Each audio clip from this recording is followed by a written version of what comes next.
City of Stevens Point Public Protection Committee meeting, recorded Monday, February 11, 2019.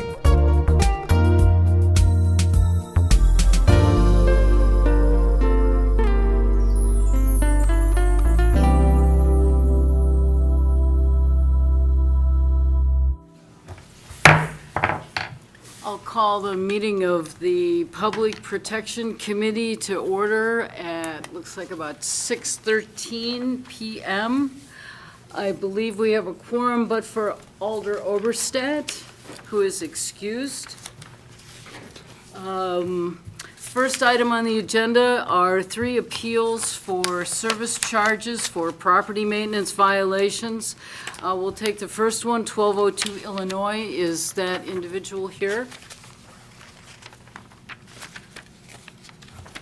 Any comments from anyone in the audience?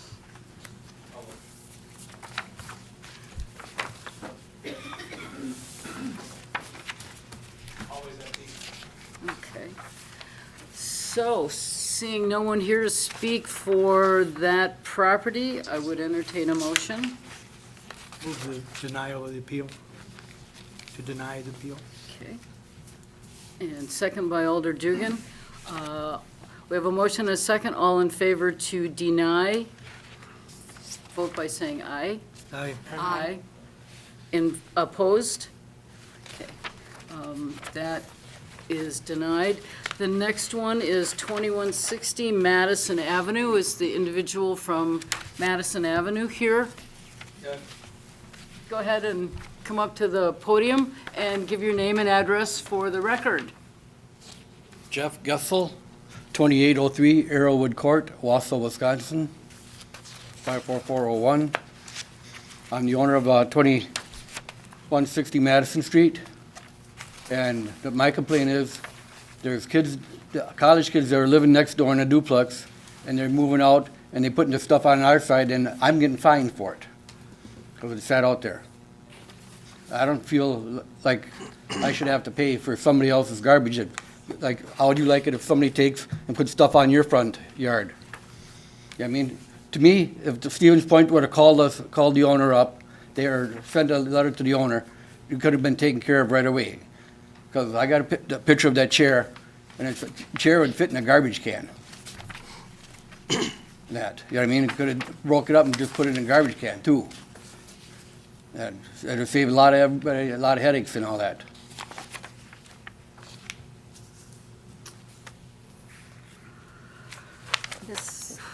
Anybody have any? And besides that, there was another incident after that, and there was a police report filed too. They put a vacuum cleaner out there by the garbage can. Where the tenant puts the garbage can, they threw a vacuum cleaner out there too now. On the latest one. So. Sure. Sir, Cindy Nabel, Alder, District 3. I live right in the area where there's a lot of rental properties, so I understand the frustration and why we have an ordinance against, having things out on there, because it's a liability to the city if it's on city property and something would happen to somebody. So I finally understand why that is a big deal.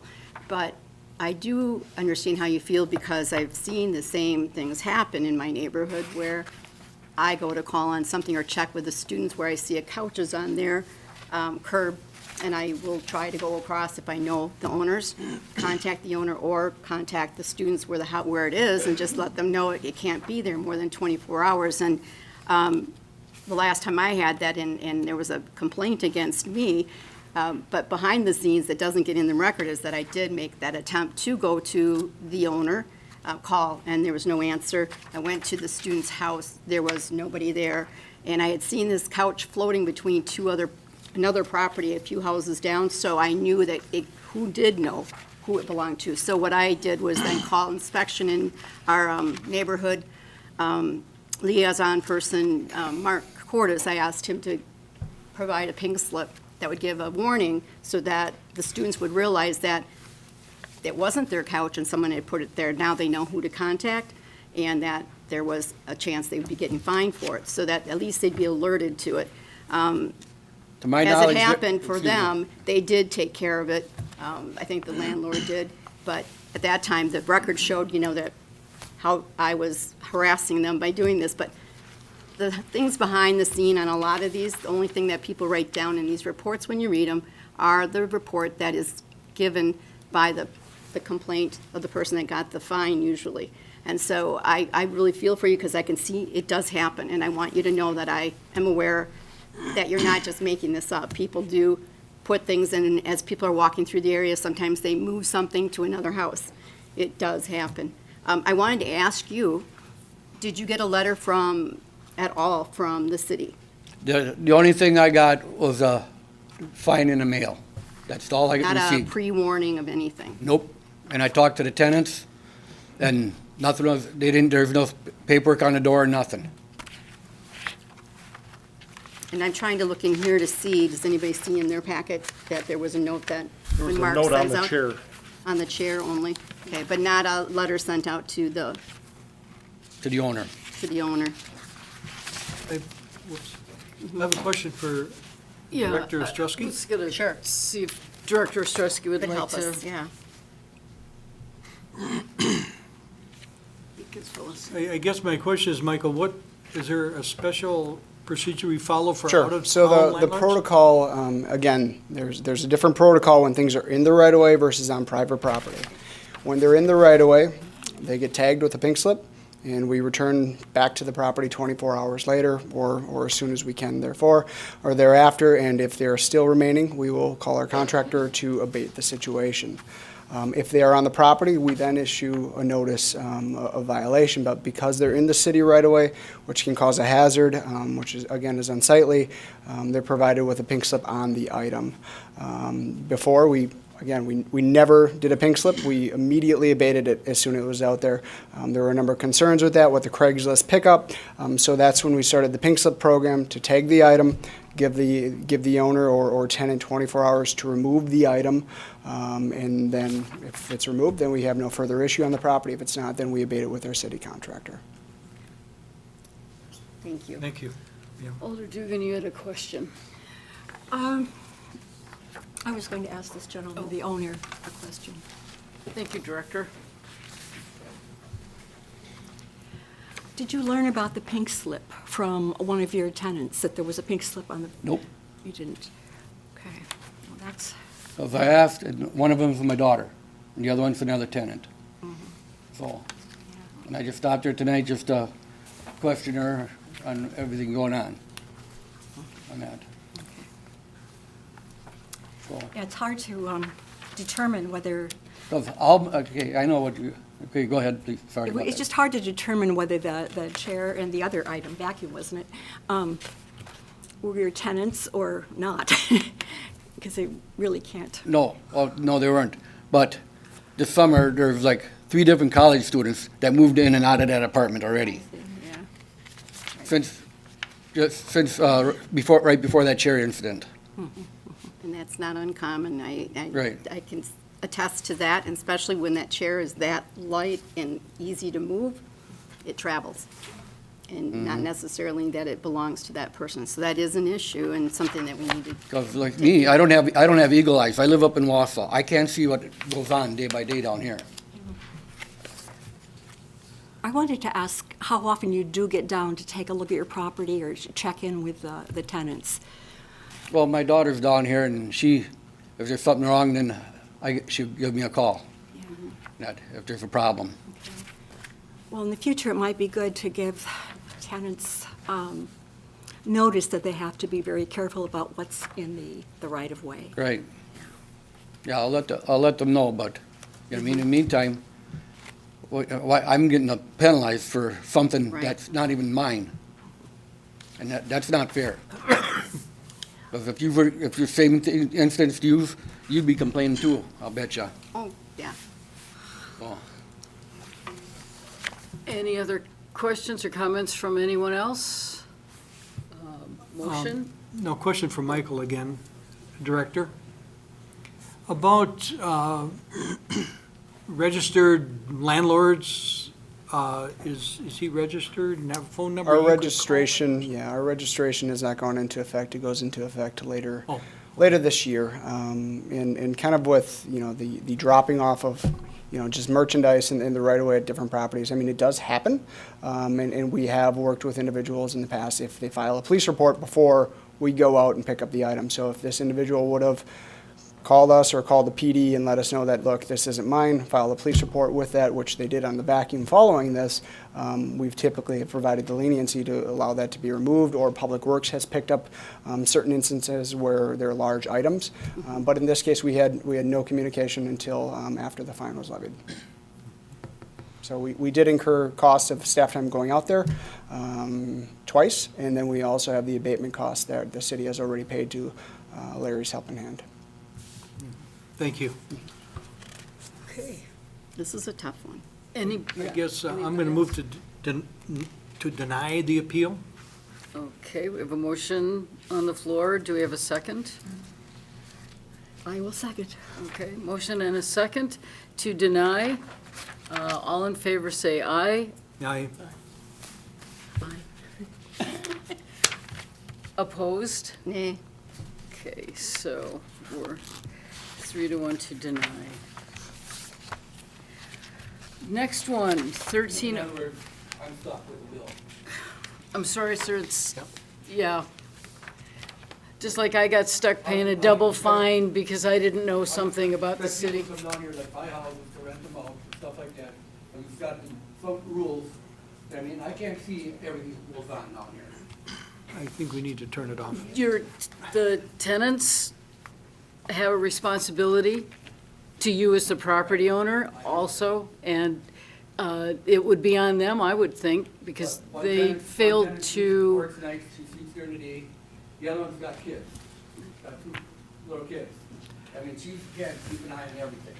I would ask that. Plus, they don't sit out in the front yard. we've had a motion and a vote, and I think that this- pretty to much, me, this is bogus. I'll tell you that right out. the third item on the agenda is for 1305 Strongs Avenue. Is there someone here from Strongs Avenue? Huh. This is also one I was questioning, because if they truly did not get the notices, I move to deny the claim. but since they're not here, I move to deny the appeal. okay. We have a motion to deny. Do we have a second? Okay, Alder Nabel. We have a motion to deny. All in favor, say aye. Aye. Opposed? Ayes have it. Okay, and that one is denied. Next item on the agenda is the license list. If no one objects, we'll take that, the new bartender, new operators licenses as a group. Any issues from the police department on any of the folks? Nope. Okay. Anybody here wanting to make comments? Okay. Would entertain a motion then?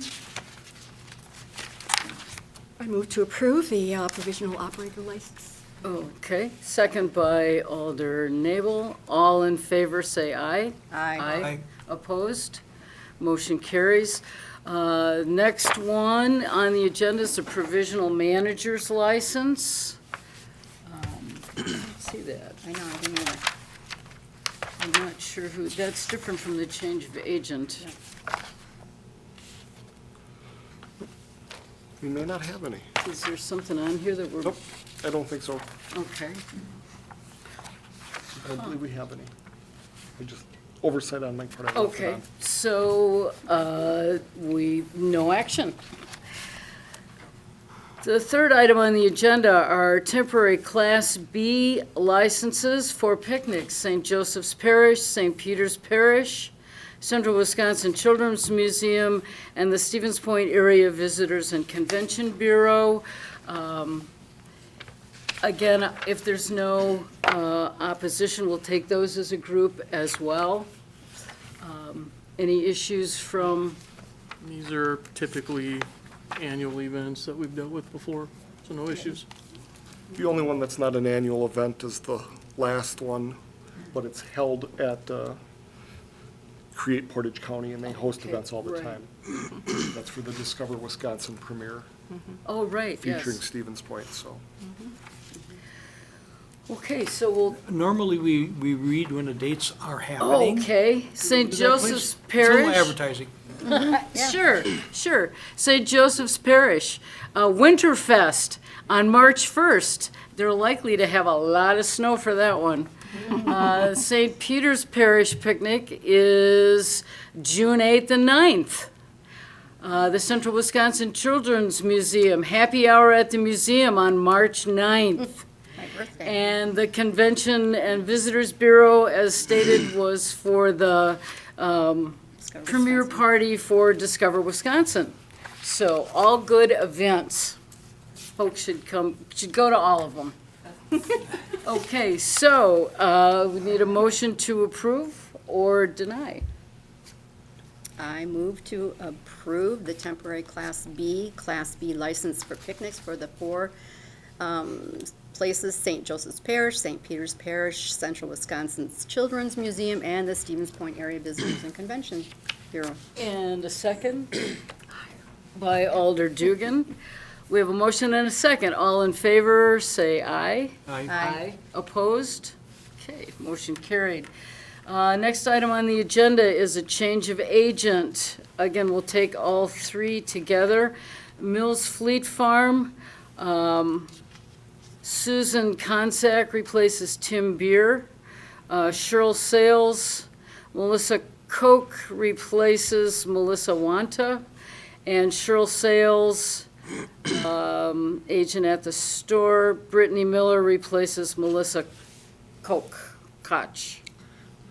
I guess. Koch. So, any comments on those? Okay, Move well, approval. okay, I'll second that one. So we have a motion and a second. All of those in favor, say aye. Aye. Opposed? Okay. That one is carried. The next one is a request to hold a street closing, hold an event with a street closing from Wild Wing Fun Run on 6/22/2019. Ben Nantel, representing the organization, is here. That The is first time event. First event. first of annual, in memory of an individual's parent, benefiting the National Brain Tumor Association, 9 o'clock on June 22nd. And they're going to run from Partners Pub around Schmeekly and back. Any issues with any of the planning for that? No, we have several runs throughout the year, which we vet, and we have new auxiliary members. We're up to 24 members now, so no issues at all. Is there anybody here from Wild Wing to want to say something about it? Yeah, I have some. Name and address for the, when you're up there and, Ben Nantel, 409 Deanna's Way, Stevens Point, Wisconsin. But I just have some like flyers if you guys. Sure.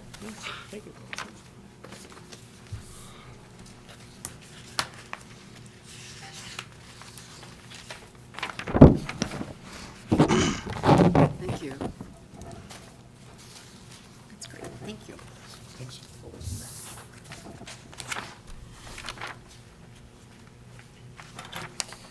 So yeah, I put most of the important information on the sheet and then kind of mapped out the run on the second sheet with, I met with Joe Gemza, is it Gemza? At the fire department, and the little pink numbers would be where the ambulance could meet if there was an emergency. All the little red circles are where we'd have volunteers on the course. And then we have a water station there, which I've highlighted. And the only, I'm not sure how it works as far as what we need for a road closure or anything, but I think just that where I have possible auxiliary units, maybe right there. But I don't know how much our volunteers would be allowed to kind of direct traffic, or if that's not a thing. But got all of our contacts and information on there. So. Yeah, not an issue. To just work with the police department as it gets close to the day. Okay. And they'll Sergeant let you know what you Spath's in need to charge Yep, of our do. yep, auxiliary and I've units. spoken with him as well, so should be good to go. Okay. Great. Any questions from anyone? I'd like to move approval of the Wild Rain Fun Run on I'd like to June second it, 22nd. and I'd like to second that. Okay. Motion by Phillips, second by Nabel. All those in favor, say aye. Aye. Opposed? Okay, motion carries. Number 6, easy for me to say. Ordinance amendment, parking citations on posted private property. Who would like to give us some information about that? So this is one of those things where we wanted to have this in place just so that it's crystal clear that our parking enforcement staff have the authority to issue these. So state statutes related to parking, they describe the scenarios in which a owner can tow a car off of a private parking lot. And one of them is that if it's posted in a way as identified in statute, signs stating following of at least such and such size, posted at the entrances, that kind of thing, then they can tow them immediately. If they don't have signage like that, they can tow them once they've been ticketed by a police officer. So the statutes contemplate the authority of police officers to issue tickets for parking in violation of private parking rules. But we felt it was best to create an ordinance to show that at the local level, we've authorized our staff to do that, and that's what this does. I do have a question. Do we need to read this out? I have a question on the second part, which is is that all going to be done in one vote? Correct? This, both sections, section 1 and section 2? Yeah, the Okay. ordinance, right. Yes. Okay, my question is on section 2, please. Thank you. Could you tell me, the only thing I'm questioning is that the authority is great, but then it says, at the very end, persons employed by the city may issue a parking citation on this subsection upon complaint of the owner or manager of such property. So my question is, this says for anything that's a non-posted private property. For example, I've had in my neighborhood where there's a house that's been empty for a couple of years almost, and the neighbor renters were parking in that person's yard. And some of it was on property, not on hard surface, and some of it was in the driveway. And we didn't do anything on it because we didn't have any legal way of knowing if they were able to do that or not. It was in a probate, so it went for 2 years where these people were doing this, and then I got a complaint from them when they got a ticket in front of their house because they didn't put anything in the meter, because now we have the kiosks, that he shouldn't have a problem like that, and the police shouldn't be sitting there waiting for him at 7 o'clock in the morning to give him a ticket. I would like to find a way that when people are parking already ahead of time in another spot that they're not really authorized for, that we have some way that at least a ticket could be given. That So- they should show proof that they have gotten permission. What you're getting at there touches upon sort of a basic concept of the legal system, which is the idea of standing. If my neighbor is allowing their private property rights to be violated, Right. whether through just, carelessness or lack of attention being paid to it or whatever, I cannot step in and try to exert those rights. Now, if it's, creating something that's becoming a nuisance to my quiet enjoyment of my property, that's a different type of scenario. Okay. But in essence, you can't ask the government to step in and enforce the rights of somebody else. That's up to them to do that. And I know it can get frustrating in the kind of situation that you're describing, Because it was but in probate for 2 years, so it wasn't, and the neighbors were getting upset, because it was a block away from me, so it's not like that I got concerned, but we had a few people that were single women living older by themselves, that it made them uncomfortable because they kept on trying to figure out, was somebody living in that house now or not, or what was going on. It just made them uncomfortable because they knew the house had been empty. And so there was nothing I could do for them on those situations, and that was why only question I had on that, so. sure. And I did try to find out a way of finding out if they really had the ability to park there with permission, but the company was in some other city, state, and everything, that was just not possible to even get that information. So I just thought I wanted to find out if that made a difference, so I get it now. Okay. That the standard is there. Thank you. Any comments from anyone in the audience? Questions from other people in the committee? Okay, would entertain a motion then. Alder Nabel? I would like to approve the ordinance amendment of parking citations on posted private property, 9.05 AK, and I don't know if this one's an AL. Is that, it might be on the other page? No, it's just not on there. Okay. I will An second. AL. I'm sorry. I will second that. So we have a motion and a second. All those in favor, vote by saying aye. Aye. Opposed? Motion carries. Which brings us to item number 7, our beekeeping licensing. Something that I have been involved in and got tasked with last month at the meeting. I met with a gentleman who gave me some good advice and some wonderful cinnamon honey. And we came up with basically what Madison had in terms of the conditions you'd have to have hives.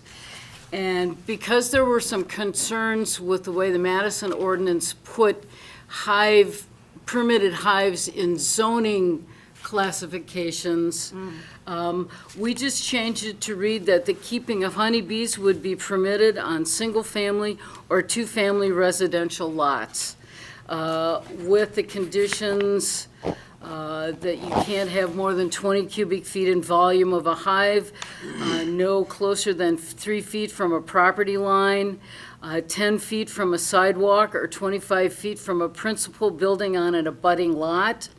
A constant supply of water shall be provided. A flyaway barrier of 6 feet in height shall shield any part of a property line that is within 25 feet of a hive. And that could be a wall, a fence, vegetation, or a combination. The owner, operator, or tenant obtains a license, and the applicant for the license would notify all the residents of the property and the owner or operator of the property if the applicant is a tenant. And that's what we have right now. The license fee would be $10. And there's an application that just lists where the hives will be kept, the name of the owner, the property owner's name if it's different from the bee owner, and a sketch shows about where the hives would be located on the property.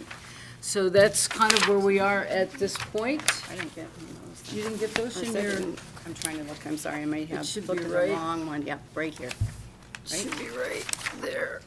Got it. Right. How many hives Right are there. they allowed to have? 4. Is that not in there? When you just read through it, I didn't hear that. It just Oh, said, there's supposed to be a line in there that says no more than 4 hives. Okay, That might have gotten deleted in one of the, okay. So that will be added into that? that would be added in, right? And the purpose right now of the discussion is to kind of look at this and tweak it to come back on Monday for approval with the full council. So I'll open it up to comments from the audience.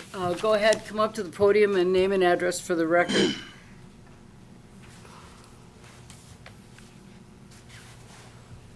Brian Bolio, 2132 Elk Street.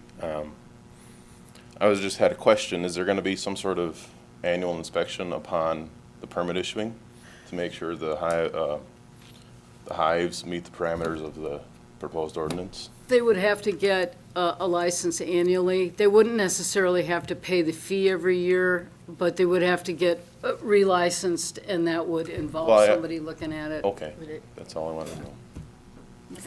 The honeybee licenses must be obtained annually or within 30 days of acquiring the bees.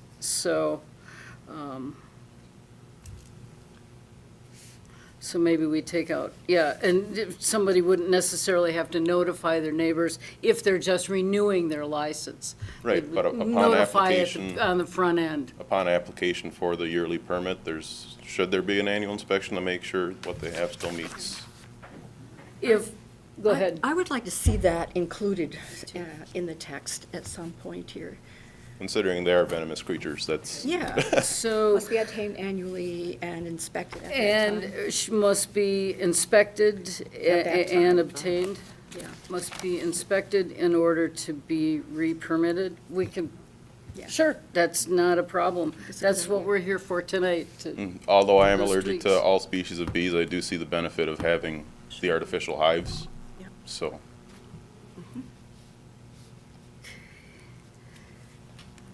anyone else?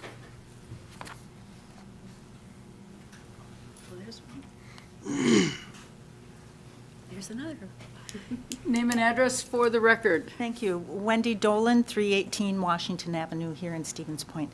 One of my questions is the concern about whether or not bees are being kept for honey use personally, honey use for sale, or just as pollinators, and I'd like to know whether or not that has been discussed.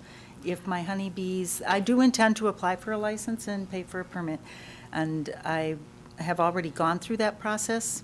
So my second question is, do I need to contact my neighbors again, even though I've done it already once? I think this would grandfather in your hives that you already have. So I would say if your neighbors already know, you wouldn't need to notify them again. Okay, they already know.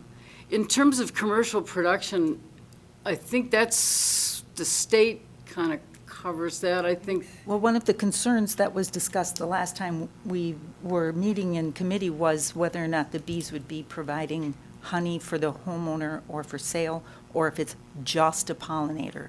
Because bees as pollinators are important to our environment. Bees for honey is something that was coming up in conversation.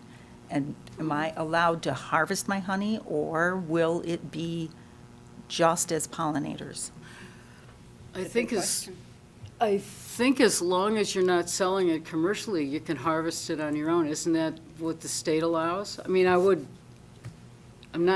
if we need to spell that out, I think you should be able to harvest your own honey. It was just a Absolutely. question that came up the last time we met. I wanted to clarify. Should check that. Also, if I did need to contact my neighbors, what radius of neighborhood do I have to? How many Good point. houses far away from me? Mile. I think just the immediate, He's kidding. just your immediate, we can write Those that in abutting there, my too. property. those Abutting people. to say that it would be. Or across the street. Or adjacent. All residents of property 25 abutting property where the hives will be kept. If it's 25 feet, and I could put my bees in the middle of my property, I wouldn't have to contact anybody because it would be 25 feet away from everyone. 25 feet from the property line, 25 feet from the hives. I don't think across. No, you don't put a number in there, you put all the adjacent neighbors. Yeah. Done. Did everyone- 25 feet from a principal building Yeah. on the abutting lot. So as long as it was 25 feet from where the building was, even if the property line was closer, as long as it's 25 feet from the building, To be or putting the- 3 feet from the property line. But that doesn't have to do with them letting people know. That's just about where you No, place that's where them. you place the Yeah, hives. so it's not about the And placement. I would say just the neighbors directly abutting the property where the hives will be kept. Perfect.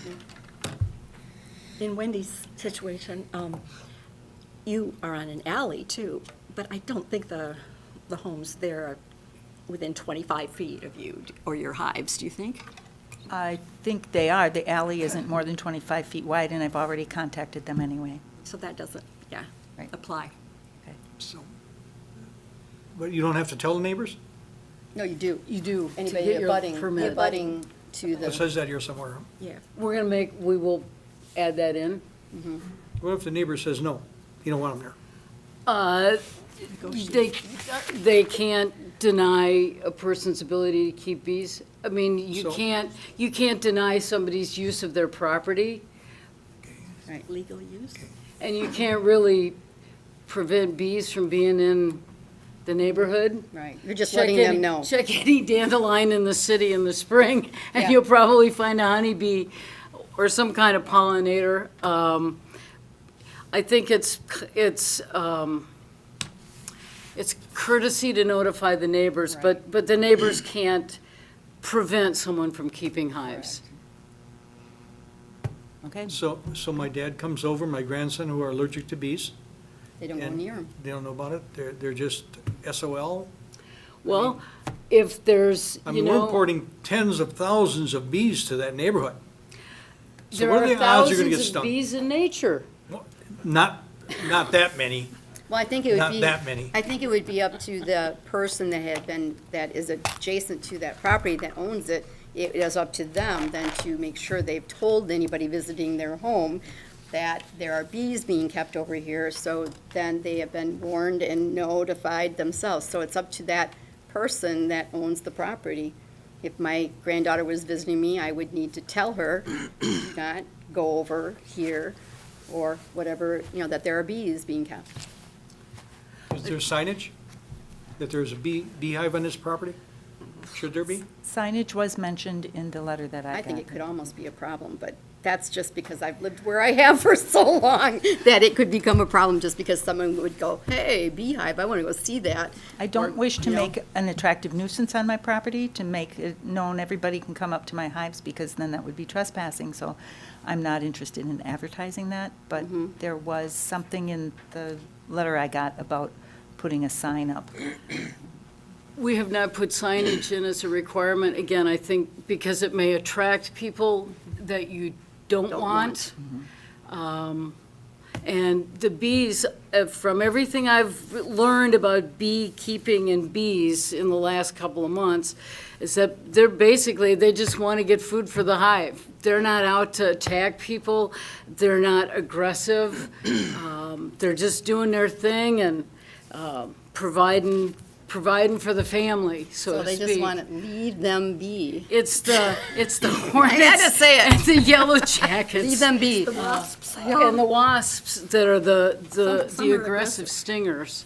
So, Do we need to I mean, list the if I penalty? was allergic, I would be concerned, but you can't, I mean, there are bees in nature. There are bees, You had a question? unfortunately. Wasps, too. Yeah, I'm sorry. Do we need to list some sort of penalty if someone has 5 hives? Or they just revoke their license, or how do you enforce that? Yeah, I know our city attorney had some issues or some concerns as well, and I wanted to let him.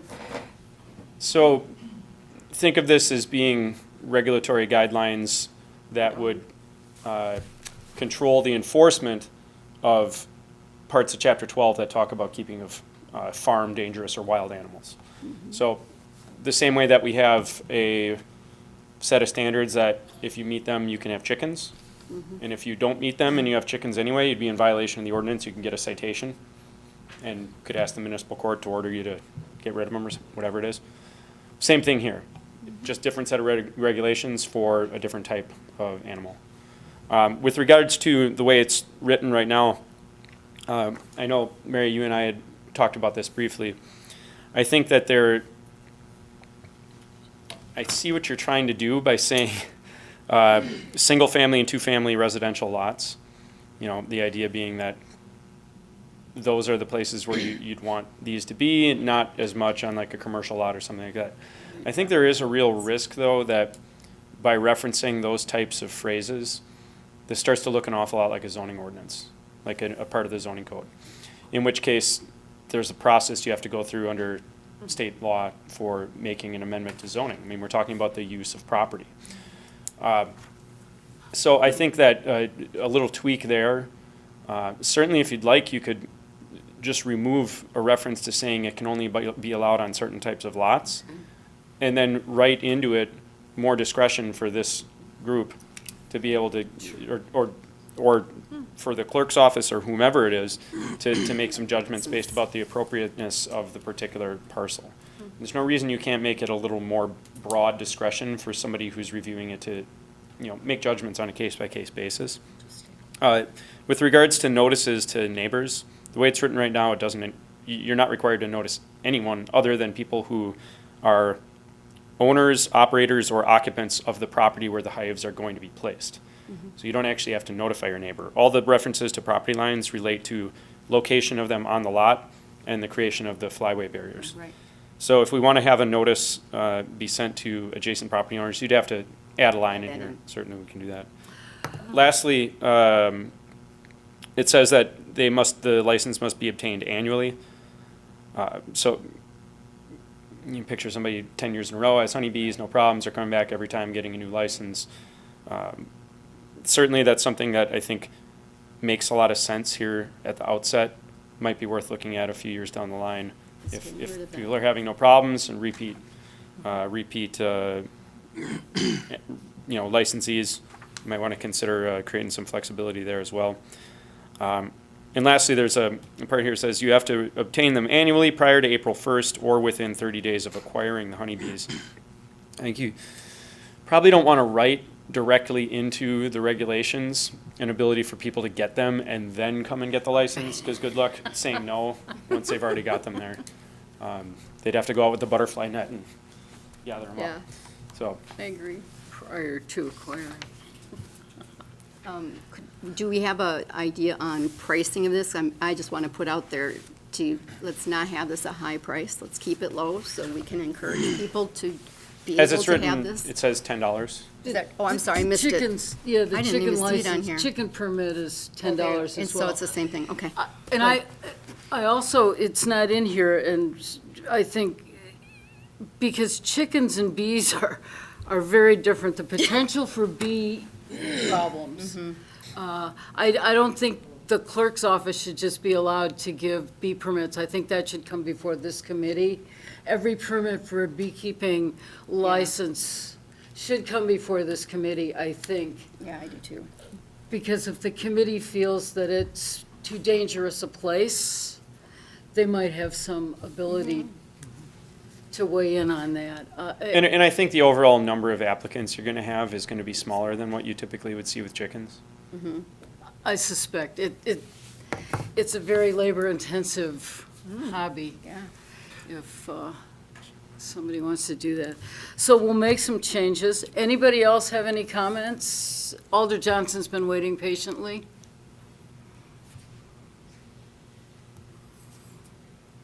Name and address. Thank you, Madam Chair. Melissa Johnson, District 5. I had a number of calls, and everybody was very pleased to see this, so they're very happy about it. I, too, am allergic, but I wouldn't even hesitate to think about being near a hive. It's the ground wasps that are not too nice. But the one gentleman I wanted to share his story, and he's so appreciative that you're doing this. He's an elderly gentleman. He has hives on his property out near Junction City, I believe it is, or Melodor. And he said as he gets older, he doesn't like to drive quite as much. So being able to have his hives in town, he would just really appreciate that. So he was thrilled. The 5 people who contacted me were very supportive. So thank you for your work on this. Thank you. Alder 1703 Division Street, Melissa Johnson. Alder Jennings. Tori Jennings, Alder District 1. My understanding was the purposes in doing a license was to eliminate people having to come here and ask, which was the same transformation that happened with the chicken license. Just because that becomes very cumbersome to do that, and it becomes sort of ad hoc in terms of decision-making, and I don't think that's fair, so it's not consistent.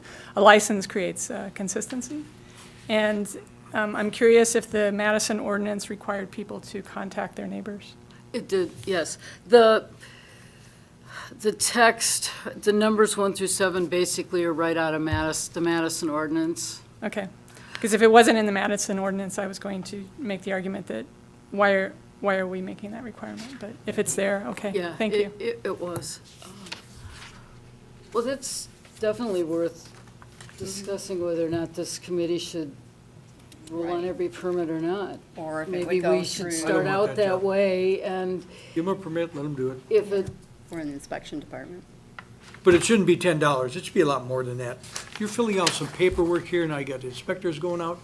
What is, Michael Ostrowski's, when his inspection department does something, what does it actually Should cost ask to do them. something? To fill this out and then inspect it and go, certainly more than $10. That's a good question to ask the director. You have any input on that, Director Ostrowski? Put him on the, No, for any inspection that we do on a property that isn't identified would be $50 per inspection. So whether you want to have a fee associated with this or not, that's up to you. I mean, we go with what the ordinance and fee schedule says, but typically for an inspection of a property, a special inspection is $50. we currently don't inspect for chickens. They just bring in, That's correct. If they're creating a coop or they're requiring something that has a building permit associated with it, we would look at that time, but typically it's on a complaint basis with chickens. If we hear, there's a rooster out there, or if there's something occurring, then we go to the property to address the situation. But if we think, and it sounds like most of us think that bees are a little bit more serious farm animal or not undomestic animal to keep, perhaps at least in the beginning, we should inspect.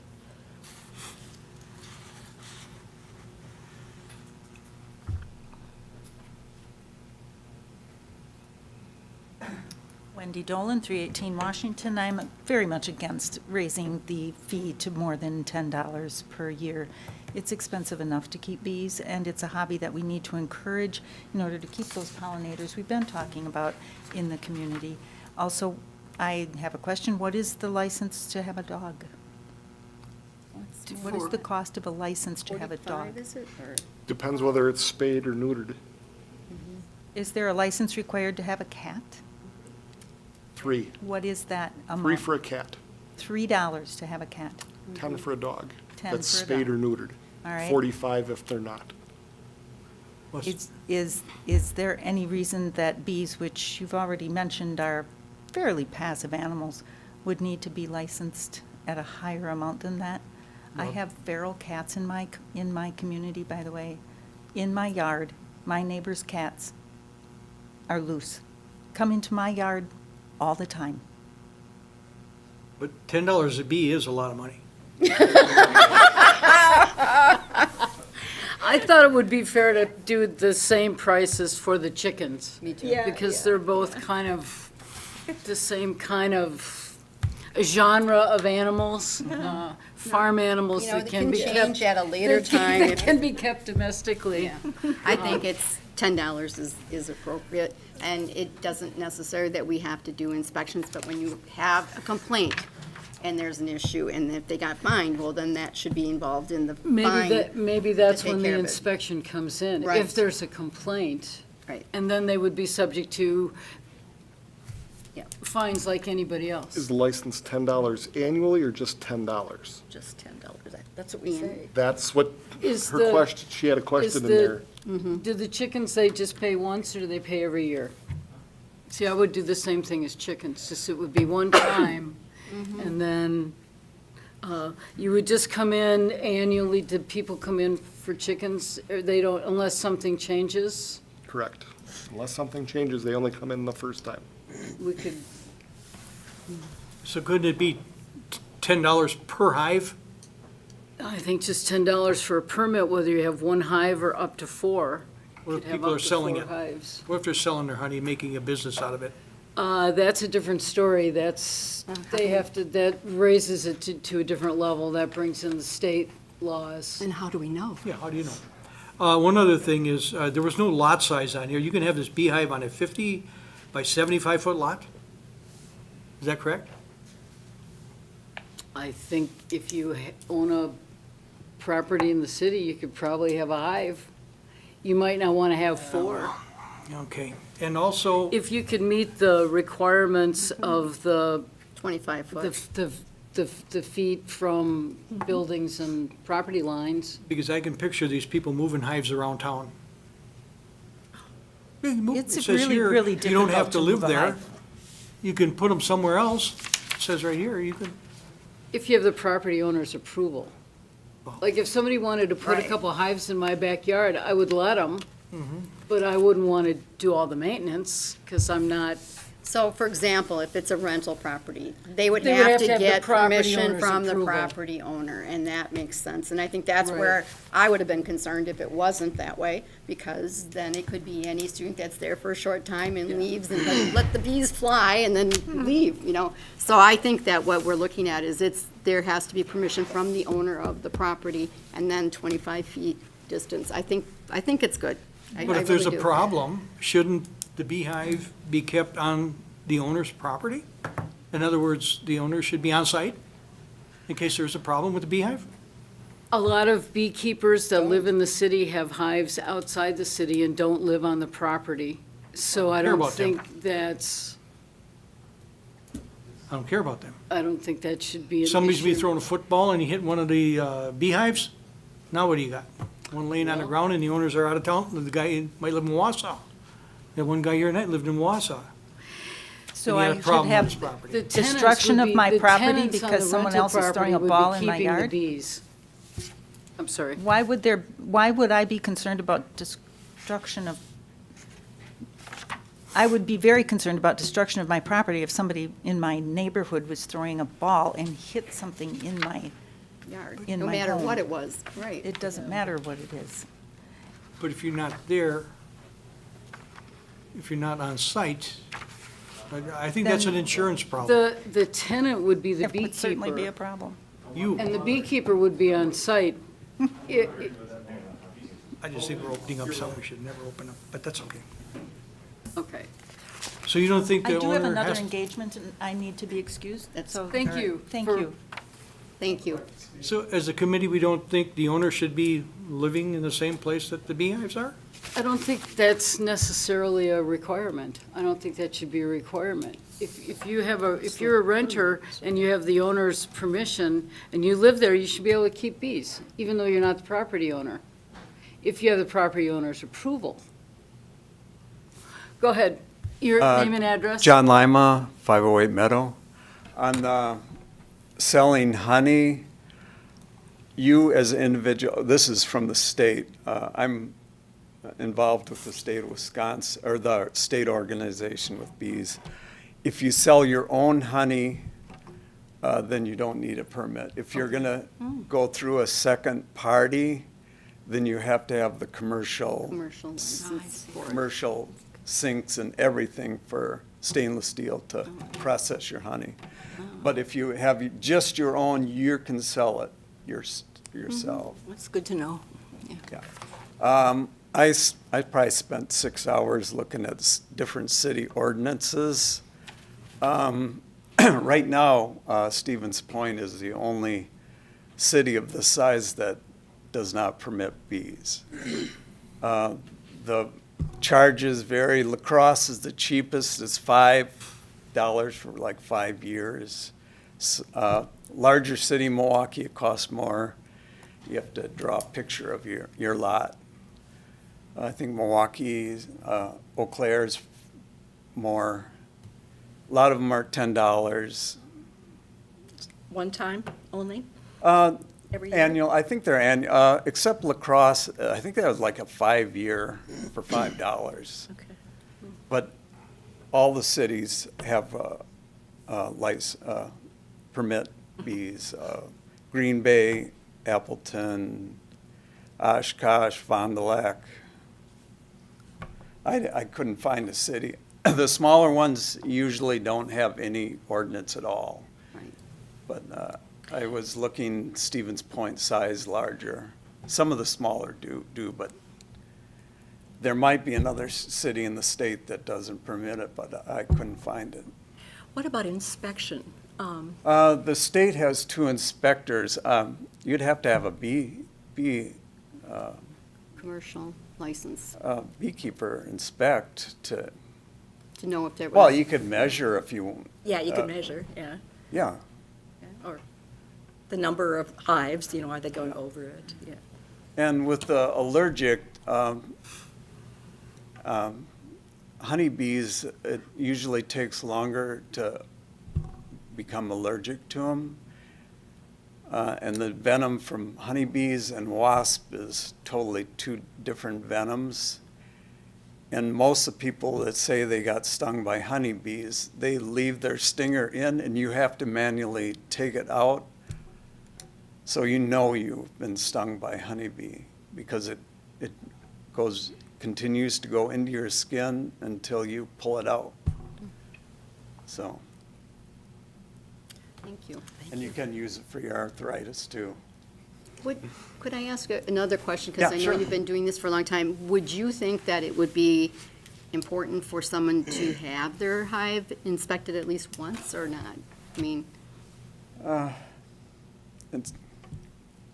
There might be someone, I mean, it's expensive. It's probably $500 to get just the hive equipment, then another $150 for the bees. I mean. so it's not a It's- cheap it's, thing and that no, little hobby. it's- So people are going to be doing it. They're going to want to be doing it correctly. Yeah, it's That usually helps. people that, you know, it's not a cheap hobby. If Okay. you're gonna buy new equipment, that's what you should get. Okay.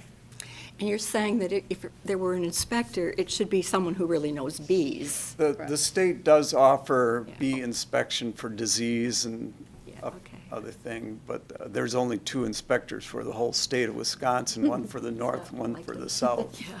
I've had them do my hives before. They do a real good job, but.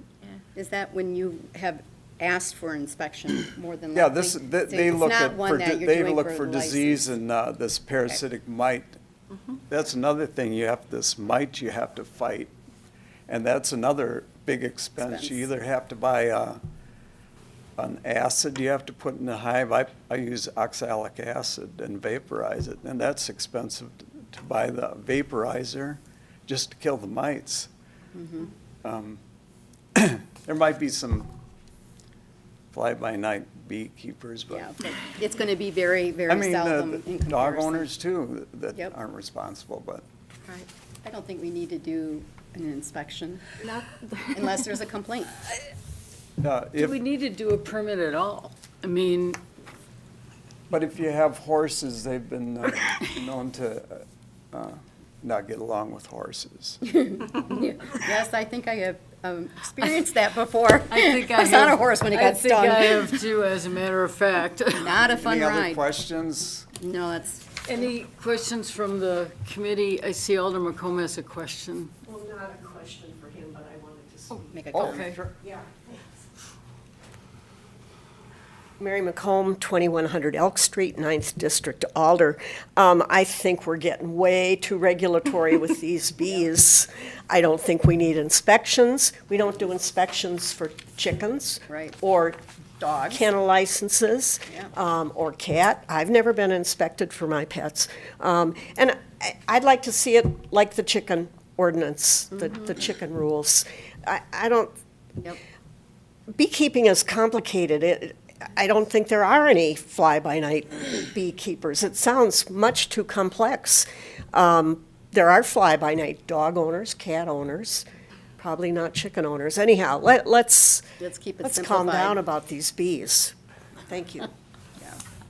So I would like to move, are we voting on this? I don't know that we, No. I don't think so. Okay, I it was think just a I discussion. think we're still kind of tweaking the. All right. I'll try to see if we can have something ready to vote on at the council meeting on Monday.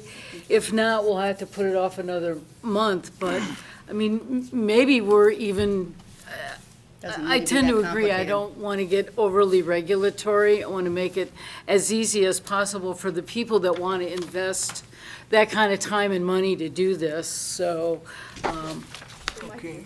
things we want to add. yeah, I'll talk to our city attorney this week, and we'll take into consideration some of the things that we talked about. I know we need to add a Yeah, couple noted there. things, and then we'll have something to come back to. One other point, I was reading in the beekeeping newspaper, or whatever you want to call it, and some stuff from the Mayo Clinic. 60 to 70 people die every year because of bee stings. tens of thousands of people need medical treatment when they're stung by a bee. Just for your information. Alder, are you sure that those are honeybee stings? Bee stings, I'm sorry. It didn't separate them.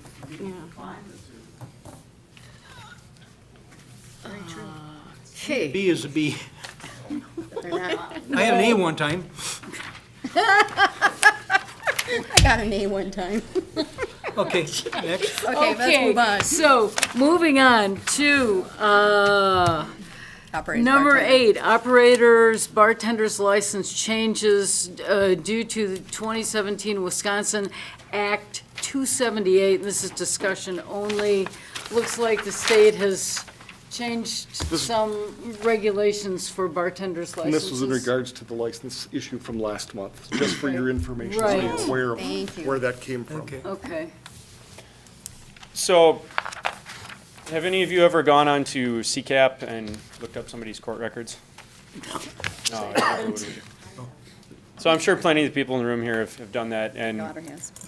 that screen with all the writing on it, and you just look for the little box that says, I agree. Oh, yeah. Part of what you're agreeing to is to not violate the law by using those records to legally discriminate against whoever it is you're looking up. So essentially what happened is you had an amendment to state laws that govern when and how you can use criminal records or pending charges to discriminate against somebody in licensure for a profession or a business activity. So in essence, the change in the law was to make it narrower rules for when and how those pending or convictions can be used to refuse somebody a license. So in short, it would have to be a pending charge that is extremely serious, and they're listed types, various types of violent crimes, or you'd have to have convictions for illegal activities that directly relate to the sort of subject matter of the license. So if I was trying to get licensed to be a stockbroker and I had a conviction for fraud, that'd probably be a good one to deny somebody the license. The ones we always look at, it's liquor stuff, or sometimes like cab drivers, things like that. If we had somebody who had chronic reckless driving charges, you could probably deny them a cab driver license. But with regards to alcohol in particular, the things that I would be comfortable with using as a means to refuse a license would be selling alcohol to underage persons, violations of social host policy, that type of thing, underage drinking, things that directly relate to the types of activities that we're trying to get at by having licensure for alcohol in the first place. So, in short, just looking at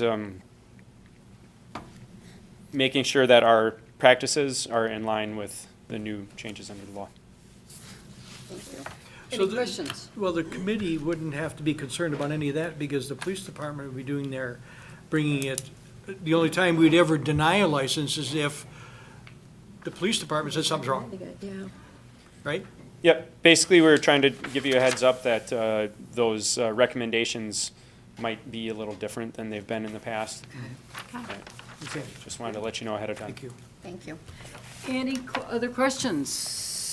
Seeing nothing else, we are adjourned at 7:17.